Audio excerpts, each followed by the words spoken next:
전치사, 전치부사 온 두 번째 시간입니다. 전 시간에 이어서 어, 5번 Turn on the light. 자, turn은 돌려라.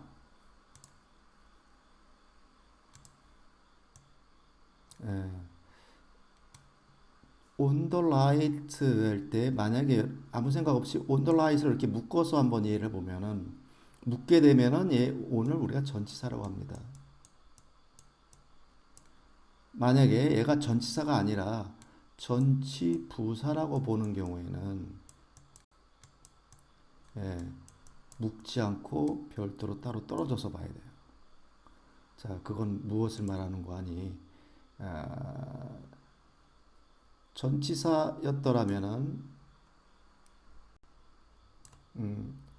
라이트 등에 접촉해서라는 접촉을 나타내고 있어요. 등과 접촉하여 있는 이 상황을 좀 얘기해 주고 있는 것이고, 자, 지금 앞에 트런이라는 것이 돌려라라고 한다면은 turn the car, 만약에 car라는 목조가 있다면 차를 돌리시오. 그렇죠? turn your head, 머리를 돌리시오. 뭐 이런 말이 될 텐데 지금 대상이 없어요. 그렇죠? 없다고 본다면은 이거는 목적어가 빠져 있는 자동사라고 봐야 되면, 그건 이거는 그냥 내가 방향을 돌리는 겁니다. 몸을 돌리라는 의미밖에 없어요. turn, 몸을 돌려라. 그래서 등에 네 몸이 접촉되라. 이런 등에 몸을 접촉해서 돌려라? 이건 말이 안 돼요. 사람이 등에 가서 붙는다라는 개념은 성립이 될 수가 없겠죠. 그래서 이때 on이 전치사가 아니란 걸 알 수 있습니다. 그럼 얘가 전치사가 아니라면은 얘는 전치부사가 됩니다. 그럼 전치부사가 된다면 얘를 이해하는 방법은 뒤로 돌려서 이해해 주는 거예요. 근데 이 이걸 이해하는 과정이 좀 복잡하거나 어렵지 않습니까? 그렇죠. 사실 어려워요. 근데 이 부분에 대해서는 이미 바로 전에 앞서서 설명을 해드렸습니다. 이걸 오형식 개념으로 이해해야 된다. 선을 동사로 보고, 라이트를 목적어로 보고, 자, 이때 on을 목적격 보어로 이해를 해야 된다고 그랬습니다. 그렇게 이해를 해야만 이해할 수가 있어요. 그래서 turn the light on 하게 되면 돌리세요. 등을 돌리십시오. 그래서 등이 어디에 접촉되게 됩니다. 근데 이때 이런 개념의 일반적인 개념 이렇게 이해하시는 게 좋아요. 라이트를 돌리는데 등 자체를 돌리는 게 아니라 등에 붙어 있는 스위치를 돌린다고 이해를 하셔야 됩니다. 등을 우리가 조정하는, 작동을 조정하는 스위치, 라이트 스위치를 돌린다고 이해하셔서, 그래서 스위치가 접촉이 되는데 라이트가 접촉된 스위치의 원래 존재 목적상 붙는 뭐에 붙게 되어 있어요? 플러스 마이너스가 붙게 되는 거예요. 그래서 돌리세요. 라이트 등의 스위치를 돌리십시오. 그래서 플러스 마이너스가 접촉되게 하십시오.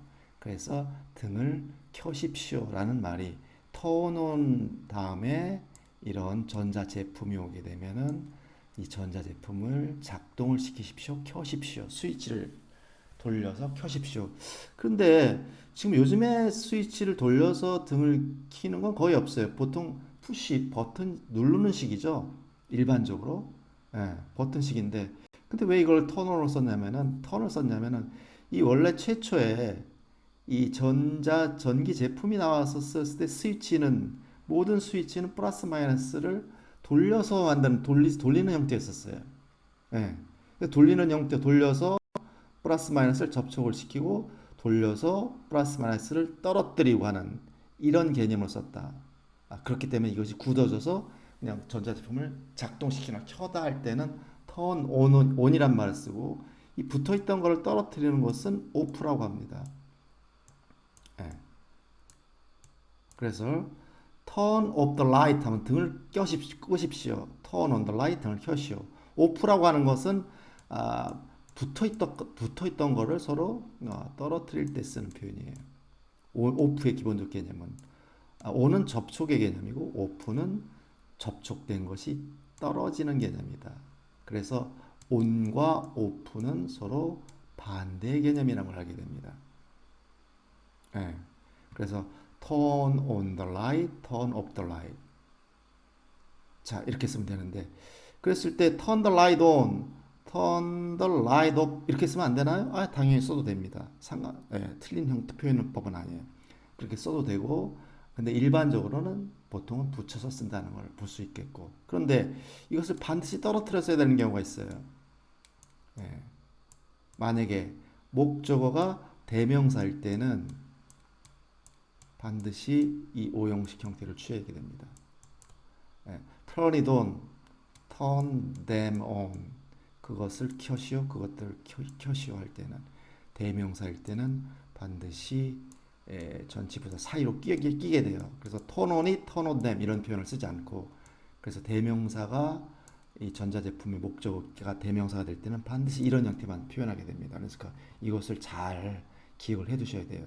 자, 그럴 때 왜 이걸 뒤로 쓰냐면은 대명사 같은 경우는 먼저 앞선 정보다, 선정보다 그래서 앞서 등장했던 말은 우선적으로 먼저 등장시키는 것이 영어의 일반적인 또 표현이라고 보시면 돼요. 규칙성이고. 그래서 대명사는 앞에 쓰고 처음에 나중에 등장하는 신정보, 구정보 이거 앞에서 말하는 걸 구정보, 정보를 준다고 하죠.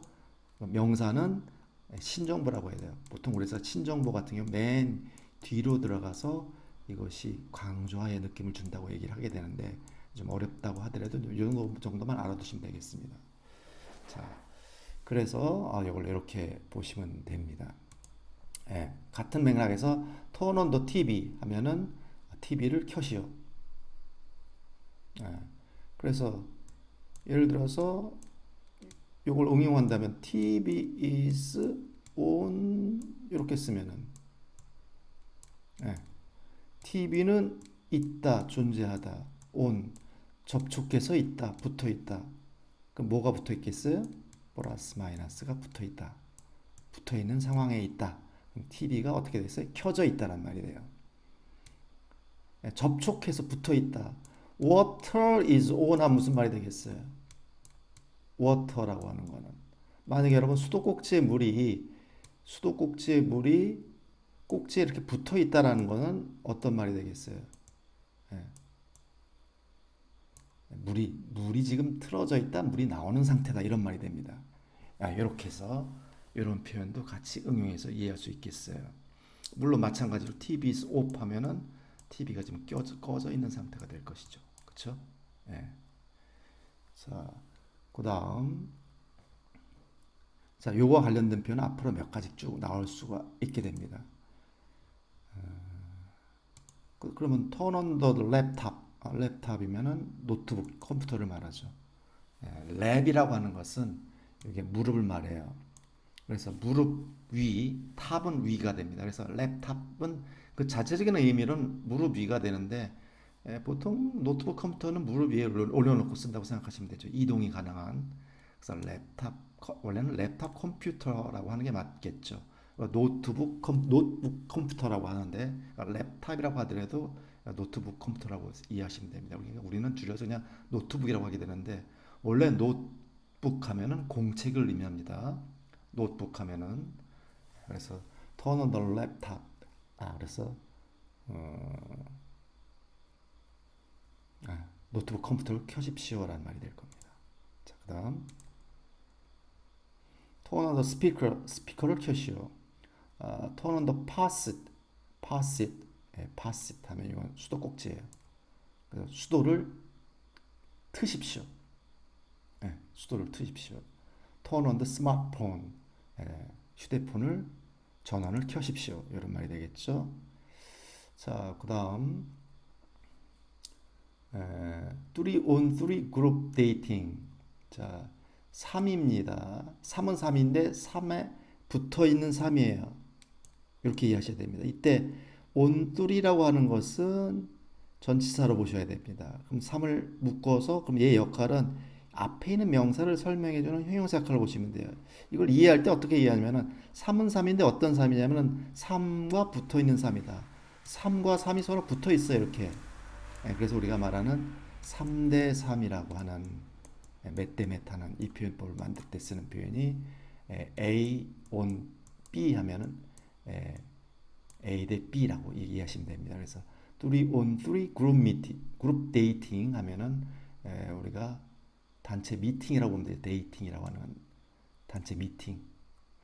그래서 단체 만남 이렇게 되겠고, 우리가 보통 미팅 하면은 보통 회의를 보통 미팅이라고 이해하시면 좋고, 데이팅은 남녀 간의 모임 같은 정도로 이해하시면 될 것 같아요. 아, 11 on 11, 11대 11, 요거는 11대 11 축구 경기를 의미한다고 볼 수 있겠죠.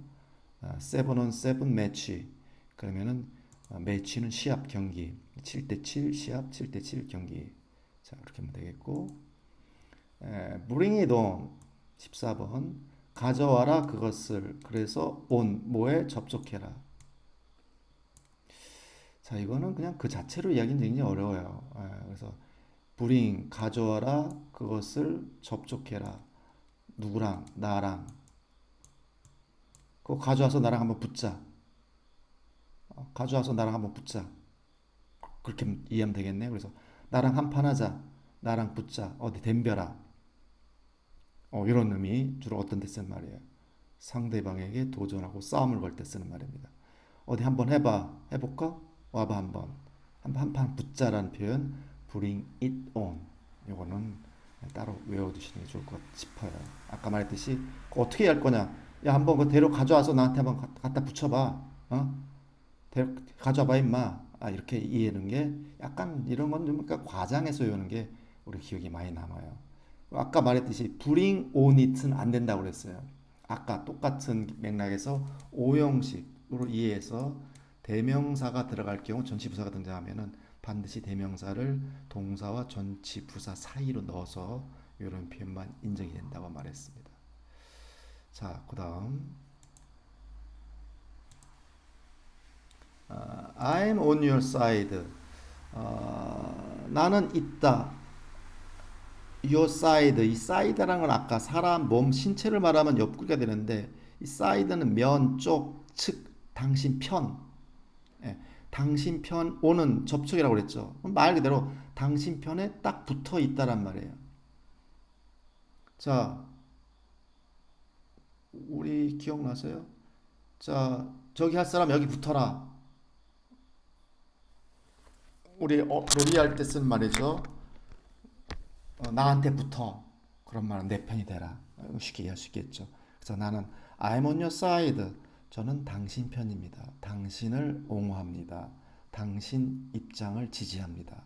그래서 I'm on your side. on 누구 side 하면 나는 누구 편입니다 할 때 쓰는 관용적인 표현으로 보시면 되겠습니다. 자, 그 다음 what if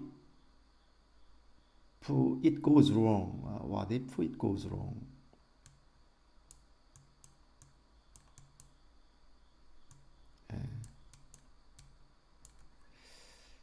자, 이 what if를 이거 묶어서 이해하세요. 이렇게 묶으로 해서 이걸 이해하는 건 what if 주어 동사가 등장하면은 s-가 v- 한다면 어떻게 될까? 이렇게 이해하세요. what if 주어 동사는 주어가 동사하면 어떻게 될까? 우리가 염려하고 걱정하고 우려할 때 쓰는 표현입니다. I fail. 내가 실패한다예요. fail은 나 실패하면 어떡하지? 그럴 때 what if I fail. 이렇게 묶어서 얘기하는 게 좋은데 그럼 뭐 제대로 이해한다면 이걸 이렇게 그냥 묶어서 이해해도 돼. if는 뭐뭐 한다면이 되겠죠. 접속사라고 한다고 그랬는데 if you love me, 당신 나를 사랑한다면, if I fail, 내가 실패한다면, s-가 v- s-가 v- 한다면 그때 접속사가 if입니다. 그래서 what if I fail? 내가 실패한다면 what? 무슨 일이 발생할까? 어떻게 될까라는 말이에요. 그러니까 요거는 그렇게 이해하면 되겠고, 그러니까 일반적으로 그냥 what if 주어 동사면 주어 동사가 s-가 주어가 동사면 어떻게 되지? 어떻게 됩니까? 어쩌죠? 이렇게 이해하면 돼요. What if I fail? 내가 실패하면 어떻게 돼? 그러니까 what it goes wrong. 이게 goes wrong이 뭐예요? it 그것은 요것만 보면 될까요? go 간다. 근데 es가 붙은 이유가 뭐예요? 어, it이 3인칭 단수 현재니까 s나 es 붙이는데 o로 끝날 때 es 붙여요. 그러니까 직역 요 단어 고지고대로 해석하면 그것이 간다? wrong은 틀린 잘못된입니다. 그래서 동사 다음에 이렇게 형용사가 등장하면 형용사가 등장할 때는 이 go는 go 다음에 형용사는 이때 go는 간다란 말이 아니에요. 예. 이 형용사는 어떤 상태를 나타내겠죠. 그래서 어떤 상태가 되다라고 이해하셔야 됩니다. 이때 go는 된다라고. 주로 근데 go는 어떤 때 쓰냐면은 안 좋은 것이 안 좋은 상태로 가는 게 주로 go입니다. 우리가 보통 맛이 가버렸네. 그쵸? 애가 맛이 갔어. 상태 갔어. 그렇게 얘기하죠. 예, 그래서 그때 고가 우리 말과 똑같다는 걸 알게 돼요. 그래서 잘못돼 버렸네. 잘못됐어. 그래서 고롱 잘못된 상태가 되다. 고뱃 그러면 나쁜 상태가 되는 겁니다. 그쵸? 뭐 go sour S-O-U-R 신맛이 나니란 말인데 우리 어떤 게 상하면 어떻게 되겠어요? 시게 되는 경우 있죠. 그 go sour는 쉬어버리다, 나쁘게 되다, 잘못되다, go wrong 잘못되다.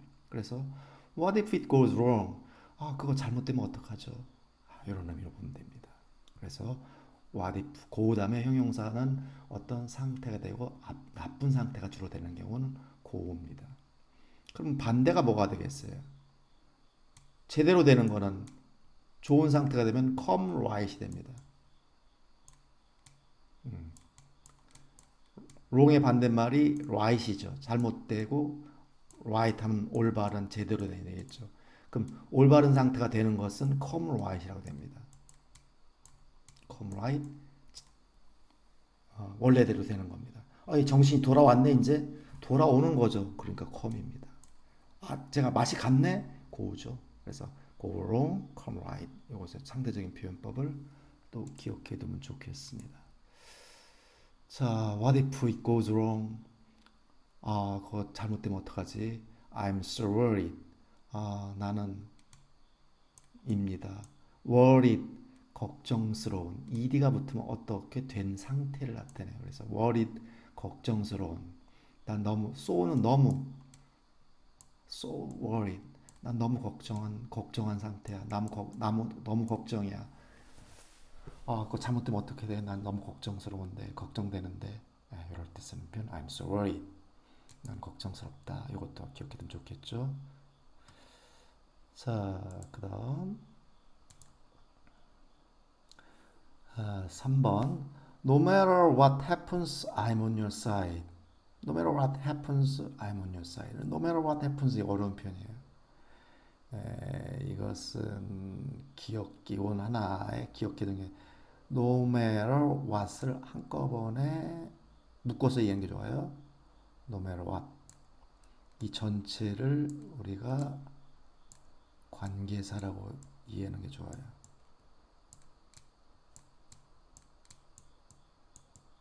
이건 단어처럼 외워두시는 게 좋습니다. No matter what. 그래서 no matter what과 같은 표현이 뭐냐면은 이 no matter라는 말은 뒤에 나와 있는 what을 what 뒤에 ever 붙이는 표현과 똑같은 표현이 돼요. whatever.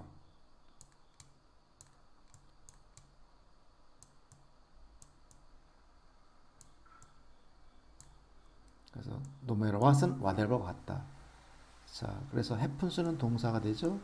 whatever가 주어 개념으로 볼 수 있고 관계사가 되는데 what은 무엇이고 happen은 발생하다예요. 그래서 ever를 붙이면은 무엇이 v 하든지 간에라고 이해하셔야 됩니다. 해석하는 방법이에요. 자, 요거는 외워두셔야 됩니다. whatever 동사는 무엇이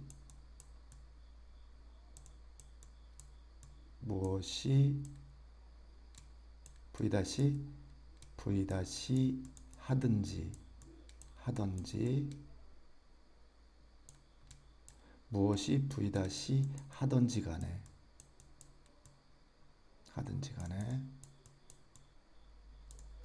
그래서 무엇이 V 다시 하든지 간에 만약에 whoever 하면은 누가 V 다시 하든지 간에 whenever 언제 V 다시 하든지 간에 wherever 어디서 V 다시 하든지 간에 네, 이런 표현이 됩니다.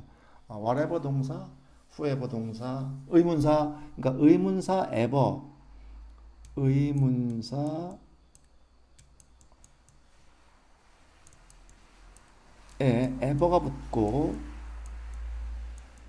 뒤에 동사가 등장하면 이걸 전체를 묶어 주셔야 됩니다. 이게 절이 돼요.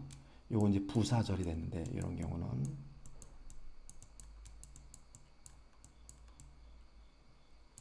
그래서 의문사 동사 의문사 ever는 이 ever는 앞에 노메로라는 말로 앞으로 바꿔 위치를 바꿔서 의문사 결합해서 쓰는 표현과 똑같은 표현이 된다. 그래서 whatever v 동사 whatever 동사 무엇이 동사든지 간에 whoever 만약에 누구란 말에다 ever 붙이고서 whoever 동사하게 되면은 누가 동사하든지 간에 누가 뭐뭐 하든지 간에 뭐 whoever goes there 누가 그곳에 가든지 간에 뭐 이런 말이 될 수가 있겠죠. whenever whenever 동사 뭐 whenever you come 언제 네가 오든지 간에 wherever you go wherever you go 어디에 네가 어디로 네가 가든지 간에 wherever you are 어디에 네가 있든지 간에 이럴 때 쓰는 표현이 됩니다. 자, 그래서 no matter what happens, happen은 일어나다 발생하다예요. 어쨌든 whatever 3인칭 단수가 됩니다. 말 그대로 나도 너도 아닌 무엇이든 하나를 의미하게 되겠죠. 그래서 s 붙여줘야 돼요. 그래서 no matter what happens, whatever happens 어떤 일이 무엇이 발생하다 일어나다 happen은 무엇이 발생하든지 간에 어떤 일이 있든지 간에 무슨 일이 있든지 간에 무슨 일이 생기든 I'm on your side. 나는 당신 편입니다. 이거 얼마나 멋진 말이에요. 무슨 일이 있든지 난 당신 편이야.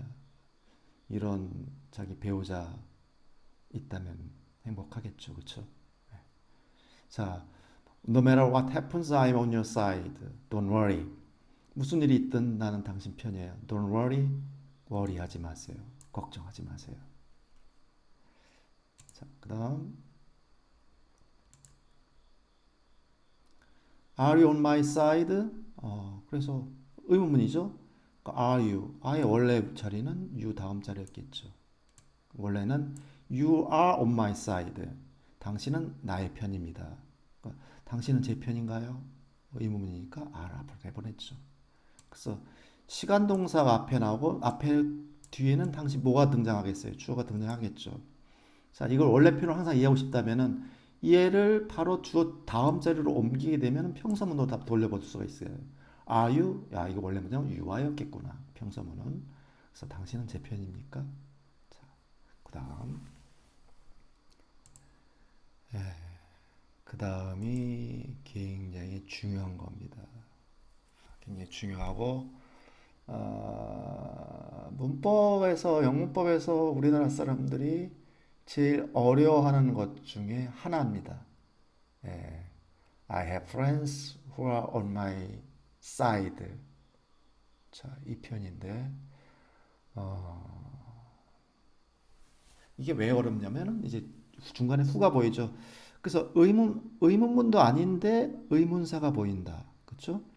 I have friends who are on my side. 자, 이걸 만약에 해석해냈더니 이렇게 해석하면 어떻게 될까요?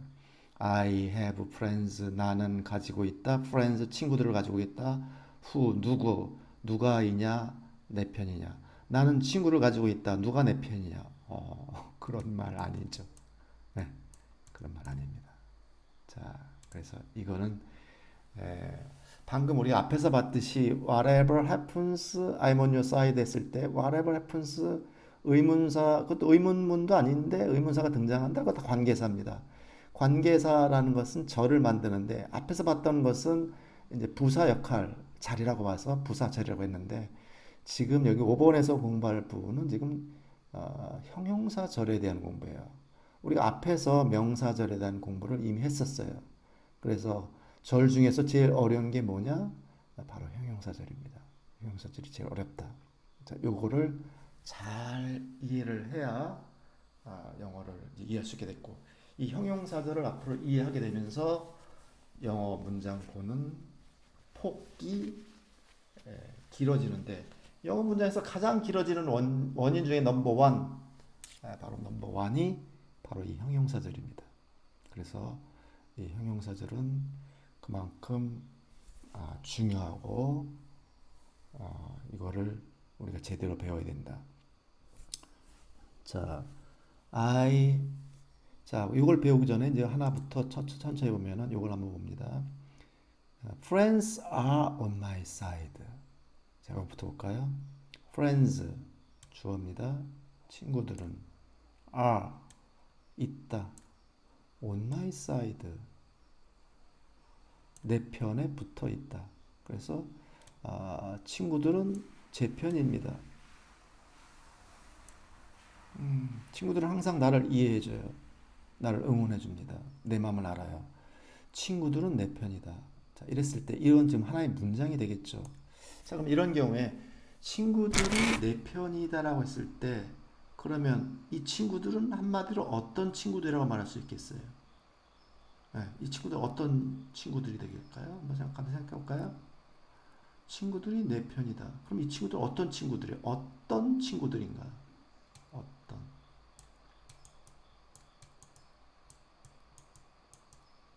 어떤 친구들인가? 내 편인 친구들이겠죠. 내 편인 친구들. 그쵸? 네, 그 다음에 the man 그 남자가 helped 도와주었습니다.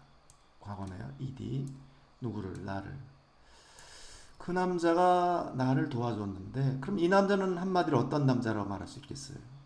나를 도와준 남자.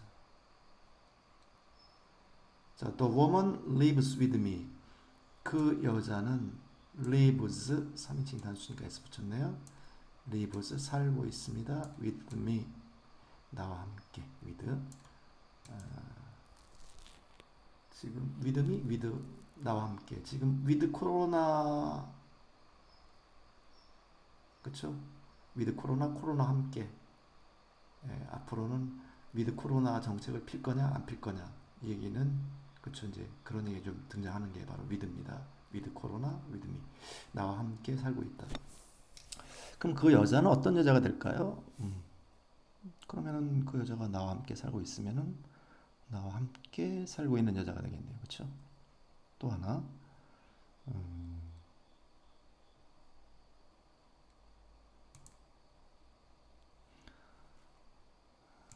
the teacher 그 선생님이 teaches 가르칩니다. A에게 B를 자, 이 오형식입니다. me 나에게 뭐를 영어를 자 이걸 제가 자꾸 오형식이라고 하는 건 뭐냐면은 이게 일반적인 문법에서는 이런 경우 누구에게 무엇을 할 때 이걸 사형식이라고 얘기를 한다고 그랬어요. 근데 그냥 저는 사형식으로 하지 않고 그냥 이거다 오형식과 같이 묶어서 표현한다고 그랬는데 자 어떤 행위를 해서 A라는 대상에게 B를 갖게 해주는다면 이게 다 오형식 개념하고 똑같다고 그랬어요.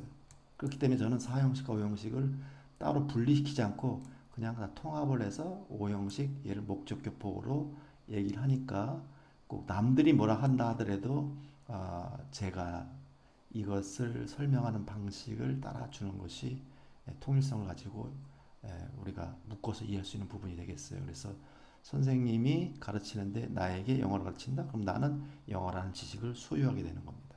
그래서 해석은 me, 나를 가르친다. 잉글리시가 없다면 the teacher teaches me 하면 선생님이 나를 가르친다 끝나는 거지만은 A가 나오고 뒤 명사가 또 하나 등장한다면 이것 때는 에게라고 붙여서 A에게 B를 가르친다라고 이렇게 번역을 해줘야 돼요. 그래서 the teacher teaches me English 선생님이 나에게 영어를 가르친다. 그러면 그 선생님은 어떤 선생님이 되겠어요? 나에게 영어를 가르쳐 주시는 선생님이 되겠죠. 자, 다시 보니까 내 편인 친구들, 나를 도와준 남자, 나와 함께 살고 있는 여인, 나에게 영어를 가르치는 선생님. 그러면 결국은 이 말들이 한마디로 어떤이 돼서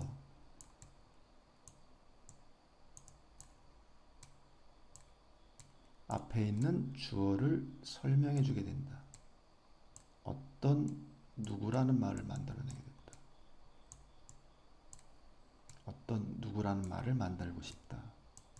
다시 내 편인 선생님, 나를 도와준 남자, 나와 함께 살고 있는 여인, 나에게 영어를 가르쳐주는 선생님, 이런 말을 만들고 싶다. 영어로.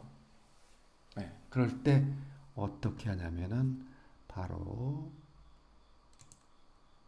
이 주어와 동사 사이에 의문사 who를 끼겨 넣습니다.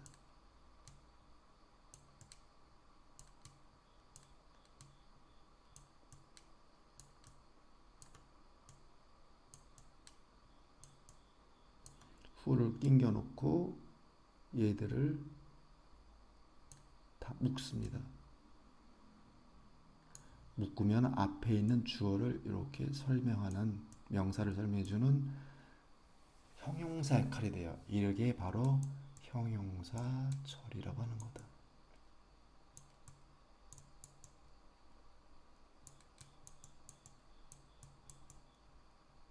얘를 형용사절이라고 해요. 그랬을 때 이때 앞에 있는 이 주어에 해당하는 이 명사는 얘를 설명을 받아요. 그래서 얘를 그러면 요것이 이제 보통 문법 책에서 영어 선생님들이 가르칠 때 이 명사를 뭐라고 말하냐면은 얘를 선행사라고 얘기합니다.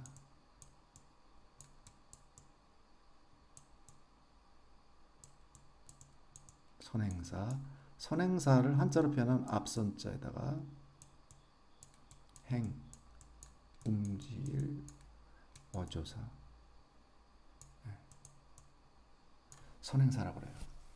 자, 이게 이제 형용사의 개념인데 특히 이제 사람인 경우 선행사할 때 이렇게 후 동사 형태가 등장하게 된다. 그럼 선행사에 대한 정의를 한번 내려볼까요? 그럼 후 동사 보면 여기 앞에 주어가 없다고 한번 생각해 봅시다. 헬프 앞에 주어가 없다고 생각해 보죠. 리브 앞에 주어가 없어요. 티치 앞에 주어가 없죠.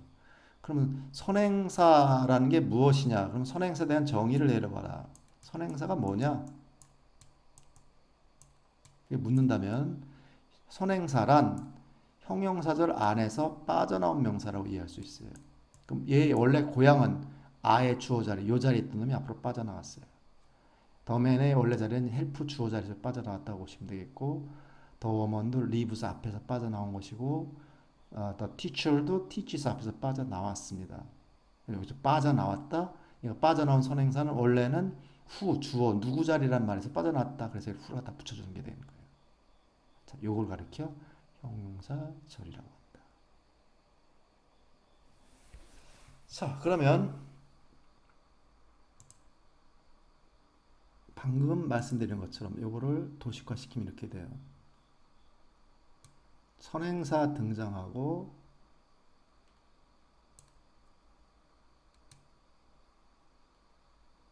후 동사가 등장하게 되면 앞에 있는 명사가 사람을 나타내는 명사라고 한다면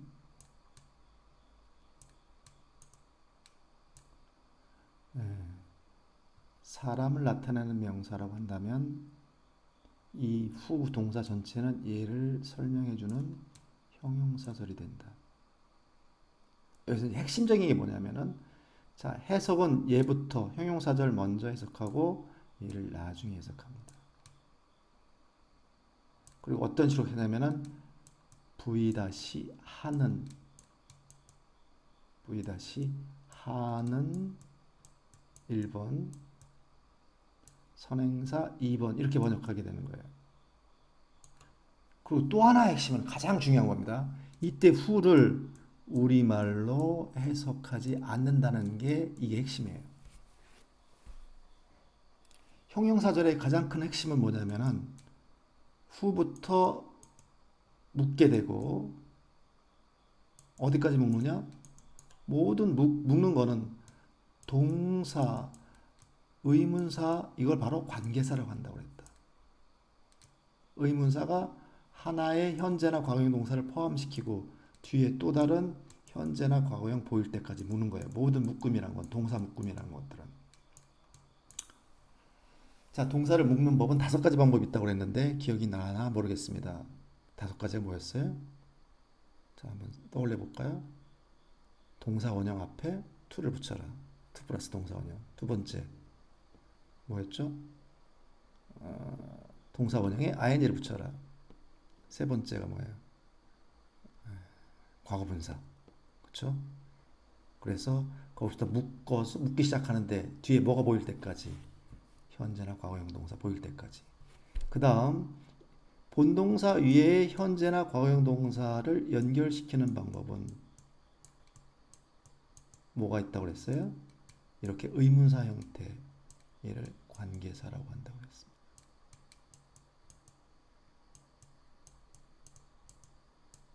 이렇게 관계사, 의문사 형태가 관계사다. 그래서 문장 속에서 만약에 의문문 아닌 의문사가 보인다. 그거 다 관계사다. 그럼 거기서 묶어라. 어디까지? 뒤 현재나 과거 보일 때까지 묶어라.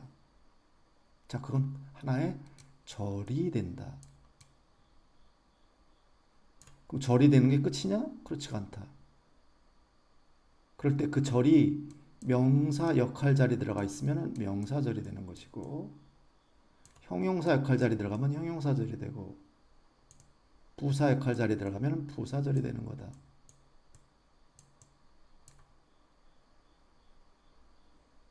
자, 그래요. 다시 한번 얘기할까요? 자, 어떤 동사, 한 문장의 동사가 현재나 과거형 동사가 두 개가 등장한다. 그러면 둘 중에 하나, no도 현재형인 I know who is on my side 이런 문장을 보면은 나는 알고 있다. 얘는 현재형입니다. 안다. who is 현재네요. 이렇게 현재나 과거형 동사가 한 문장에 2개가 있으면은 그 둘 중에 하나만 본동사, 왕동사, 문장을 지배하는 동사다. 그래서 본동사를 제외한 나머지 동사는 반드시 접속사나 관계사로 연결시켜줘야 된다. 이렇게 그렇기 때문에 문장 속에서 보이는 이 의문사는 관계사가 되고 그럼 거기서부터 하나의 현재나 과거형 동사를 포함시키고 뒤에 또 다른 현재나 과거형 동사가 나올 때까지 다 묶어버려라. 그럼 이 전체 묶은 덩어리, 이 덩어리가 우리는 절이 되는 거다. 이 절이 문장 속에서 어디 위치에 있느냐에 따라서 명사 역할 자리에 들어가면 명사절, 형용사 역할 자리에 들어가면 형용사절, 부사 역할 자리에 들어가면 부사절이 되는 거다. 이렇게 말씀을 드렸습니다. 자, 그래서 다시 한번요. 자, 사람인 명사가 등장을 하고 뒤에 후가 등장해서 후부터 하나의 현재나 과거형 동사를 포함을 시키고 뒤에 또 다른 현재나 과거형 동사가 보일 때까지 묶어라. 그러면 그거는 절이 되는 거다. 근데 절이 되는데 자, 왼쪽에 사람 있고 후 동사가 등장하면은 이 전체적인 덩어리는 왼쪽에 있는 이 명사를 설명해 주는 형용사 역할이 돼 버린다. 형용사. 자, 그럼 이때 선행사는 그럼 원래 자리가 뭐였냐? 바로 요 자리가 요 주어 자리, 이 후 안에 있는 주어 자리, 요 자리에 있던 놈이 이게 앞으로 빠져나간 거다. 그 얘기는 다시 말하면 얘를 이 자리로 집어넣게 되면은 정상적인 원래 문장으로 우리가 이해할 수 있게 되는 거예요. 원래 어떤 문장이었는지. 그렇죠? 예. 그래서 그렇게 돼서 의미가 통한다면 얘는 형용사절이 되는 것이고 형용사절이 되는 것이고 그럼 이거 우리말로 번역은 어떻게 하느냐? 해석은 어떻게 하느냐?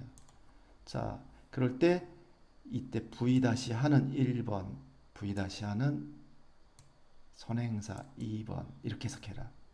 가장 중요한 거는 이때 의문사 후는 우리말로 해석하지 않는 거다. V-하는 선행사. 당연히 동사보다는 뒤에 거 먼저 해석해야 되겠죠. 이 안에서는 목적어 있으면 목적어를 V-하는, 목적어를 어디에서 V-하는 무엇 이렇게 번역이 됩니다. 자, 그래서 보니까 어떻게 되겠어요? Friends who are on my side 이렇게 나왔습니다. 자, 이거 어떻게 해석이 되겠어요? 앞에 friends가 선행사가 되는 거죠? 입니다. on my side. 해석은 어떻게 되겠어요? 내 편에 있다. 내 편이다. 그래서 해석은 어떻게 됩니다? 내 편인 친구들. 그래서 나의 편인 친구들 후 해석하는 거 아니라고 그랬습니다. 그러면 the man who helped me 어떻게 해석되겠어요? 도와주었다 나를. 그럼 어떻게 됩니까? 나를 도와준 남자 이렇게 됩니다. 예, 해석하지 않고 형용사절 얘가 먼저겠죠. 나를 도와준 남자. 그 다음 the woman who lives with me 하면은 자 이거 되겠죠. 그럼 살고 있다 나와 함께. 그러면 여자는 여자인데 어떤 여자? 나와 함께 살고 있는 여자. 내가 함께 살고 있는 여자가 되겠죠. The teacher who teaches me English. 똑같이 가르친다 나에게 영어를 가르치는 선생님. 이렇게 해서 형용사들이 되는 거다.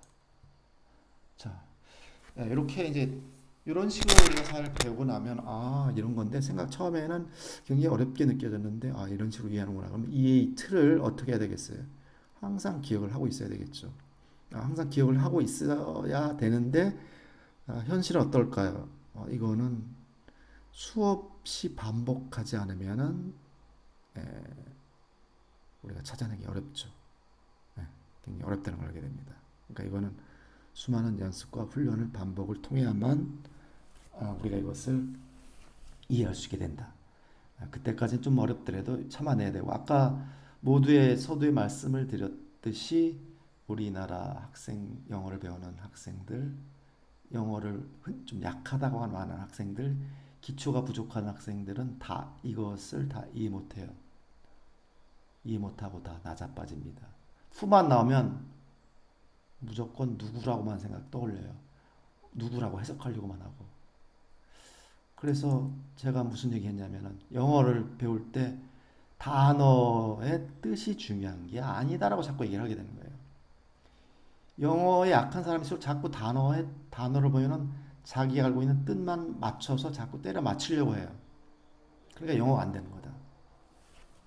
그러니까 근본적인 원인은 영어 안 된다. 그러면 이런 대목에서 우리는 뭘 이제 뼈저리게 느껴셔야 되냐면은 이것이 이제 영어 말의 규칙이고 배열의 규칙이고 이해의 규칙이다.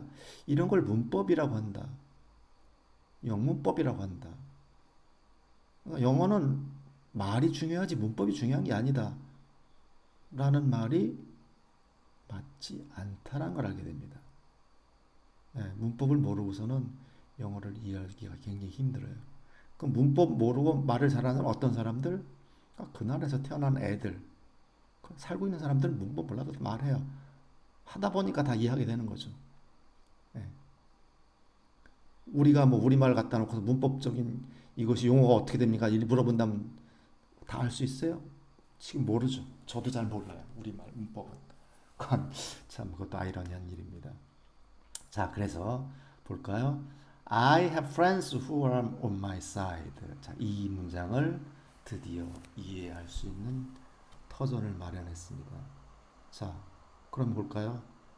나는 주어 have 가지고 있다. 무엇을? friends 친구들을 가지고 있다.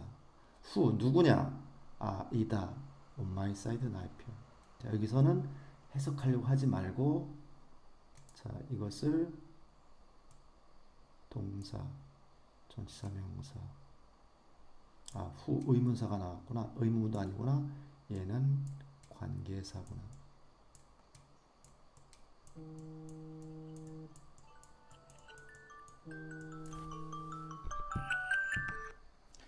관계사구나. 그럼 여기서부터 절이 시작이 되겠구나. 그럼 묶어라. 어디까지 묶어라? 하나의 동사를 포함시켜서 두 번째 동사 보일 때까지. 없으면 끝까지 묶어버려라. 자, 그러면은 묶이게 되면 그 속의 동사는 다시를 붙여라. 이렇게. 자, 그러고 보니까 후 앞에 friends가 붙었어요. 네, friends가 붙었으니까 얘가 뭐가 되겠구나. 선행사가 되겠구나.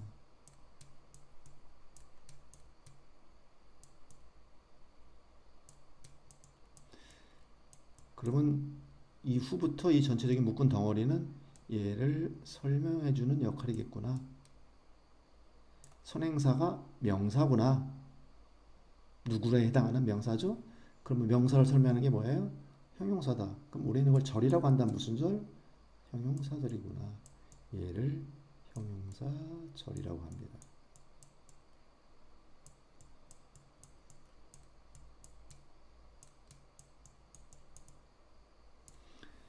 자, 그러면 요거 friends who are on my side 해석 어떻게 해요? 자, 있다, 나의 편에 있다. 그럼 요 안에 해석 순서는 당연히 얘는 근데 아까 말했는데 형용사절일 때 이 의문사는 우리말로 해석하지 않고 얘를 먼저 해석해주고 얘를 맨 마지막 해석해주는데 이 안에 들어가면은 동사가 맨 마지막 해석이 됩니다. 그럼 얘보다 얘를 먼저 해석하게 되겠죠. 그러면 내 편이다. 그러니까 얘를 먼저 전체적인 해석은 내 편인 친구들 이렇게 되겠죠. 3번. Friends who are on my side 하면은 내 편인 친구들 이렇게 되겠죠. 이렇게 해서 형용사절이 됐습니다. 자, 그러면 얘가 선행사인데 기억나세요? 선행사가 뭐였죠? 선행사에 대한 정의가 뭐라고 했습니까? 선행사란 형용사절 안에서 빠져나온 명사다. 자, 그럼 우리가 의문사 빼놓고 후를 가려놓고 본다면은 네.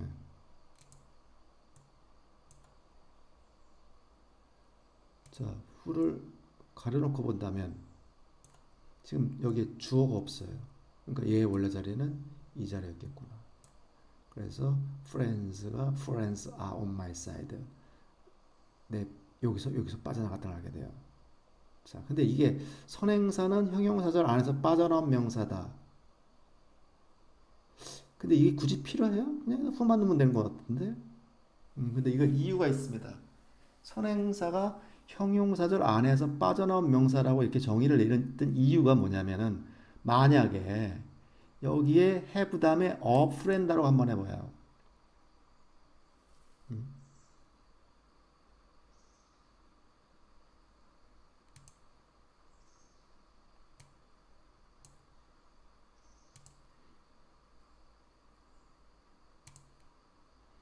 friends가 아니라 a friend라고 한번 생각해봐요. 그럼 얘만 바꾸면 어떻게 돼요? 이건 문장이 틀리게 됩니다. I have a friend who are on my side 이렇게 쓰면은 이거는 비문이라고 그래요. 문법적으로 틀렸다고 얘기합니다. 그 이유는 뭐 때문에? 얘가 선행사로 한다면 얘의 원래 자리는 여기 형용사절 주어 자리에서 빠져나간 거예요.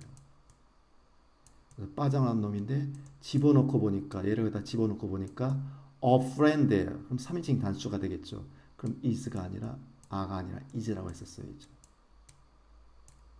그렇다면 나는 내 편인 친구 한 명이 있어. 그러려면 I have a friend who are on my side가 아니죠. I have a friend who is on my side가 됩니다. 그렇기 때문에 선행사는 형용사절 안에 주어 자리에서 빠져나온 놈이라는 거 우리가 하는 것이 정확한 표현이 됩니다. 그래서 그렇게 정의를 내린 거죠. 그래서 I have friends who are on my side. 나는 친구가 있다. 내 편인 친구가 있다.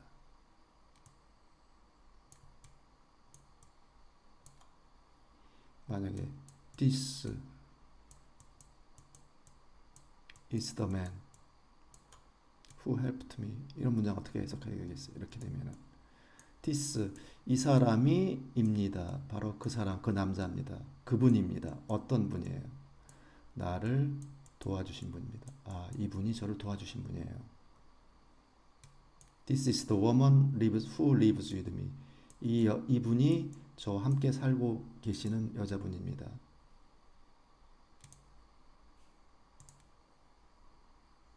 This is the teacher. 이분이 바로 어떻게 되겠어요? This is the teacher who teaches me English. 이분이 저에게 영어를 가르쳐 주시는 선생님이십니다. 이런 말이 됩니다. 이럴 때 쓰는 말이 형용사절이다. 이 말을 얼마나 많이 쓰겠어요? 실제로는 우리가 일상생활에서. 자, 그다음 볼 게 뭐냐면은 I know who is on my side. I wonder who helped to you. 이런 문장 봐요. I know. 난 알고 있다. Who is on my side. 이렇게 보세요. 묶어보세요. I wonder. 나는 궁금하다. Who helped you.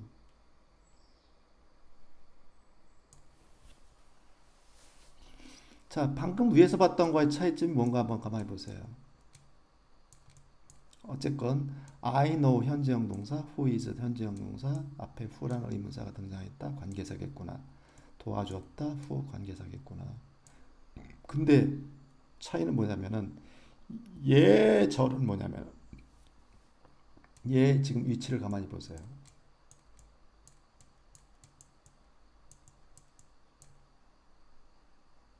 얘 위치는 나는 알고 있다.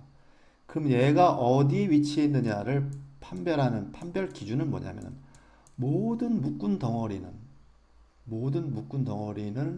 이 위치 판별 또는 위치에 따른 역할 판별하는 기준이 있어야 돼요. 그 기준은 뭐냐면 묶은 덩어리 왼쪽에 있는 동사가 판별 기준이 되면 왼쪽 동사, 좌측에 있는 동사가 판별 기준이 돼요. 그래서 이 동사의 왼쪽에 있기 때문에 명사 역할 자리에 있으면 명사절, 이 동사의 목적어 자리에 있다면 명사절, 목적어만 명사가 될 수, 명사만 목적어가 될 수 있으니까. 근데 만약에 이 동사 다음에 목적어가 아니라 이 동사 다음에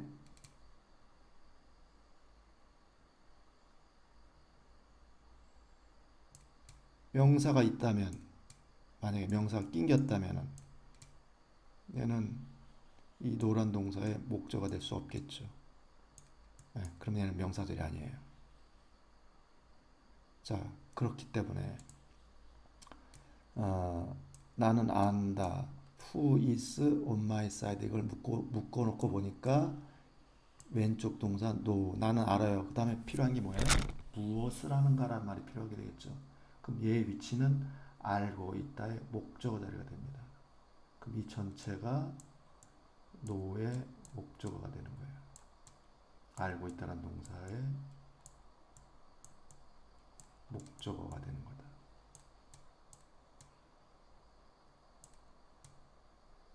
그럼 목적어는 뭐만 목적어가 될 수 있어요? 명사만. 그럼 얘는 무슨 절이 돼야 돼요? 명사절이다. 그럼 얘는 명사절이 되는 거예요.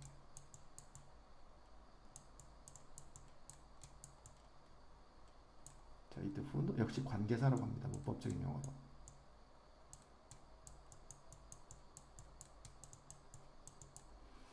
명사절이 되면 이때 who 동사는 어떻게 해석하냐면은 누가 1번 V- 하는지 2번 이렇게 번역하게 돼요. 그래서 Who is on my side와 앞에서 봤던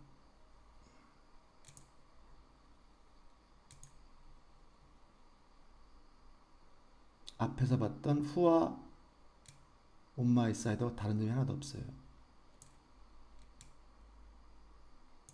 지금 I have friends. 나는 가지고 있습니다. 친구들을. 어떤 친구들을?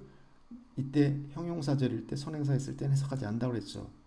내 편인 친구들을 가지고 있다. 해석하지 않죠. 자, 근데 여기에 I have friend가 아니라 I know라고 해보세요. I know who와 on my friend, on my side 되면 이면 여기에 선행사인 명사가 존재하지 않죠. 그럼 know의 목적어 자리죠. 그럼 얘는 명사절이 돼요. 근데 가만히 보니까 명사절이나 형용사절이나 모양은 같다 틀리다 똑같아요. 모양은 같아요. 근데 아까 형용사절 때는 얘는 해석하지 않고 명사절 때는 누가 V 다시 하는지라고 번역하라고 그랬어요. 그러니까 명사 역할 자리에 들어가면은 who를 누가 V 다시 하는지라고 번역하고 형용사일 때 해석하지 않는다. 근데 명사절과 형용사 모양은 어떻다? 똑같다는 사실. 이게 가장 큰 핵심이고 이것이 학생들이 제일 모르는 부분들이에요. 그래서 나는 알아요. 누가 내 편인지를 알아요. 이렇게 번역하는 겁니다. 나는 wonder, 궁금하게 생각합니다. 무엇을? 나는 궁금해요. 누가 도와줬는지, 누가 도와줬는지, 누가 당신을 도와줬는지 궁금합니다. 나는 누가 내 편인지, 누가 내 편인지 궁금합니다. 이럴 때 얘들은 명사절이다.